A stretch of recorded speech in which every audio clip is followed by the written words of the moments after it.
The years you're living right now are the most valuable ones you'll ever have. And most people only figure that out when they're gone. That's not dramatic. That's just what happens.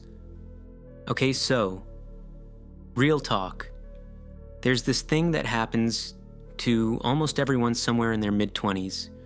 You're sitting somewhere, maybe it's a Tuesday, maybe you're doing dishes or waiting for the train, and this thought just kind of arrives, uninvited, like a text from someone you haven't heard from in years. Where did my teenage years go?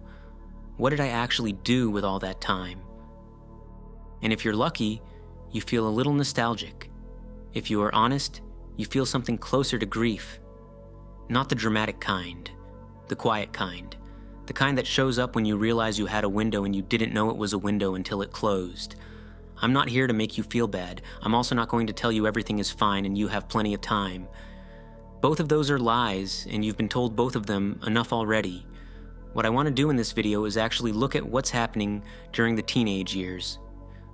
What makes them different from every other chapter of your life, what most people trade them for without realizing it, and what it looks like to use them in a way that you won't be quietly mourning at 25. And if you're already past your teenage years and you're watching this, stay. Because this isn't really only about teenagers. It's about how we all relate to time, before we understand it has a price. Open loop, right here. There's one specific thing most teenagers are doing that feels completely harmless in the moment, but is slowly and invisibly making the future harder to access. We'll get to that.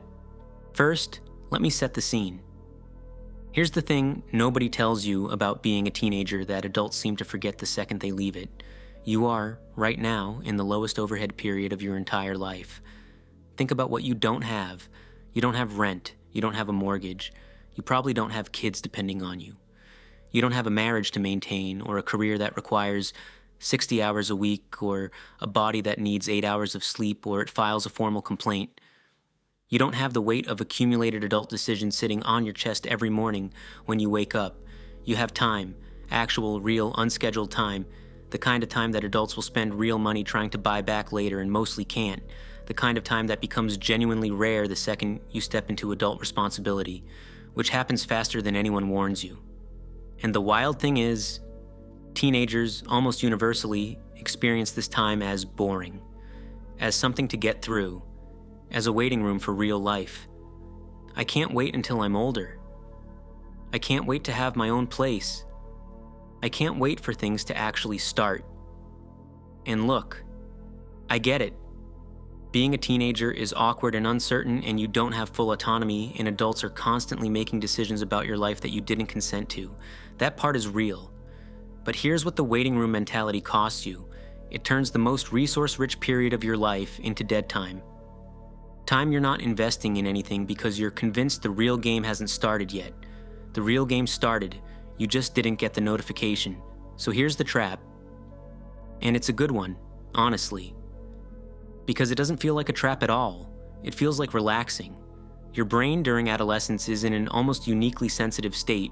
It's forming the neural pathways that will determine your habits, your baseline motivation levels, your emotional regulation, and your fundamental relationship with effort. The science on this is pretty clear. The brain is more plastic during adolescence than it will ever be again in adulthood. Which means the habits you form now are not just habits, they're architecture. And what are most teenagers building their days around? The feed, the scroll, the 3-hour YouTube rabbit hole that started because you were bored and ended with you watching a compilation of people falling off trampolines at 1 a.m., the group chat, the Discord, the gaming session that was supposed to be 2 hours and became 6, the Netflix autoplay that just kept going. None of that is evil. I want to be clear about that because I'm not here to moralize at you. But there's a cost that accumulates invisibly. Every hour you spend in passive consumption mode, receiving stimulation, not generating anything, not building anything, not practicing anything, is an hour your brain is being trained toward the path of least resistance. And the brain is extremely good at learning. Whatever you repeat, it gets better at. If you spend 4 years training it to default to low-effort, high-stimulation behavior, it gets very good at that. Disturbingly good. And then at 22, you sit down to do something that requires sustained focus and discipline, and you can't. Not because you're not smart, because you spent 4 years building a different neural highway, and now you're trying to drive somewhere it doesn't go. That's the trap. It's not dramatic. It doesn't announce itself. You don't feel it happening. You just wake up one day and wonder why everything feels harder than it should. Okay, so let's talk about the flip side. Because this isn't a video about what not to do. That's the boring version of this conversation. Here's a number I want you to sit with. 1,500. If you are a teenager right now, and you spend just 1 hour a day, on a specific skill, a language, an instrument, a craft, a sport, coding, writing, literally anything that compounds, over 4 years, you accumulate approximately 1,500 hours of deliberate practice. 1,500 hours is roughly what researchers have found separates beginners from people who are genuinely, noticeably good at something. It's not the famous 10,000 hours to mastery number. That's for world-class expertise. 1,500 is the number where people look at you and go, wait, you're actually really good at that. Where opportunities start opening. Where the skill becomes part of your identity in a way that shifts how you move through the world. 1 hour a day. That's it. That's a single episode of something. That's the amount of time most people spend on their phone before they even get out of bed. The compounding is what makes this so quietly enormous. A 17-year-old who spends 1 hour a day learning Spanish will be genuinely fluent by 21. A 16-year-old who spends 1 hour a day on music production will be making real, listenable music by 19. A 15-year-old who spends 1 hour a day writing will have a body of work by the time they're applying to college that most adults have never built in their entire lives. And none of that requires being naturally talented. That's the part that gets undersold in every success story you've ever heard, because talent makes for a better narrative than, I just showed up every day for 4 years. But showing up every day for 4 years is actually what happened. The talent story is mostly retroactive mythology. Consistency beats talent, not sometimes, almost always. Because talent without consistency goes nowhere, and consistency applied consistently eventually produces something that looks a lot like talent from the outside. Now here's the thing about habits that nobody tells you when you're young. And this is maybe the most important thing in this video, so I'm going to say it slowly. The habits you build during your teenage years don't just determine what you're good at, they determine who you are. Not permanently, not irreversibly. You can change habits at any age, people do it all the time. But the person you become as a teenager is the default. It's the baseline.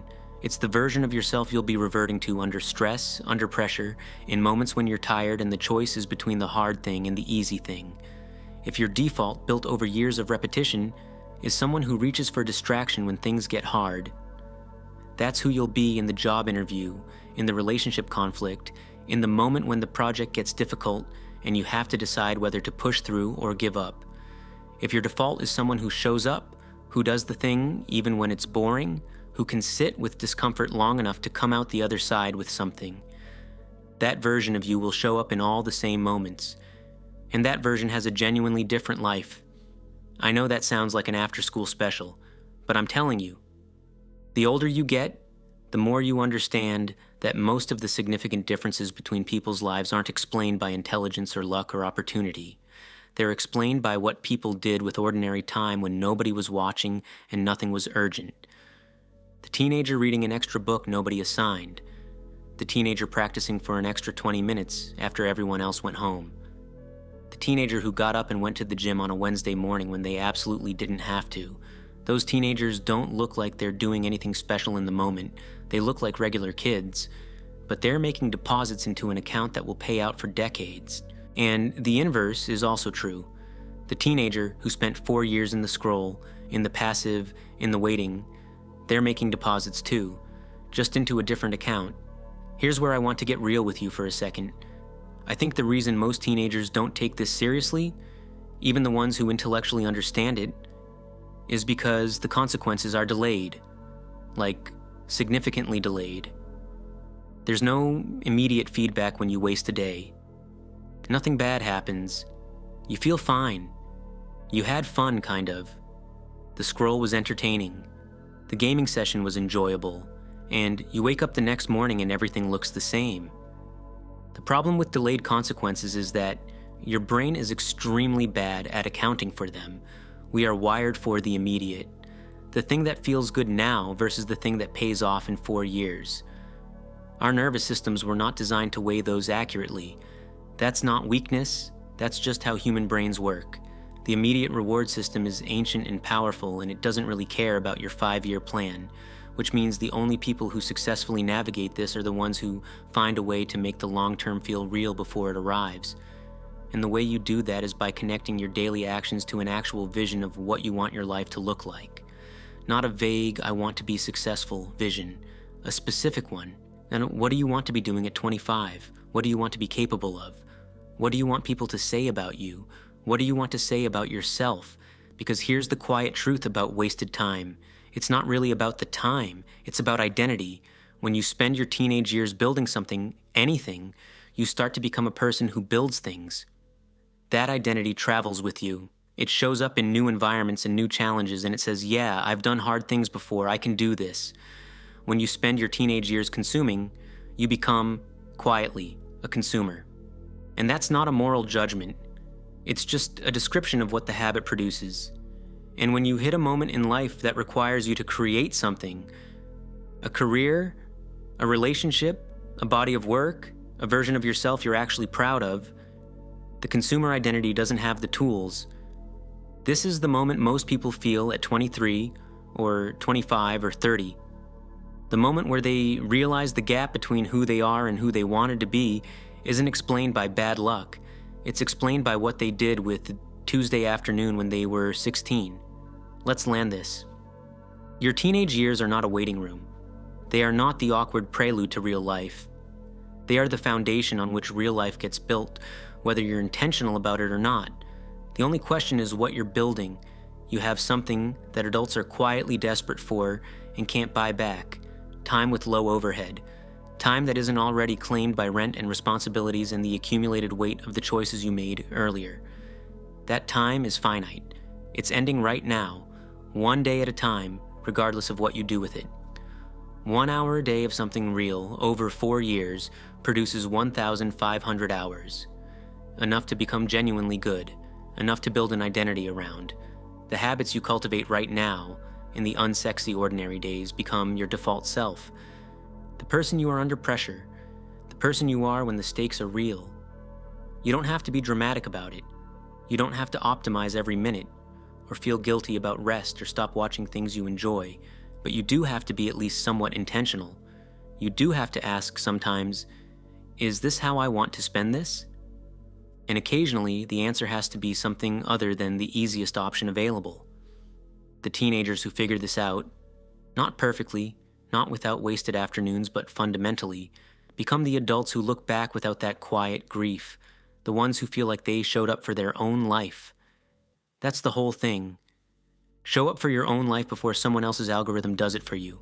The video coming up next is going to hit even harder if this one landed. Watch it, you'll see why.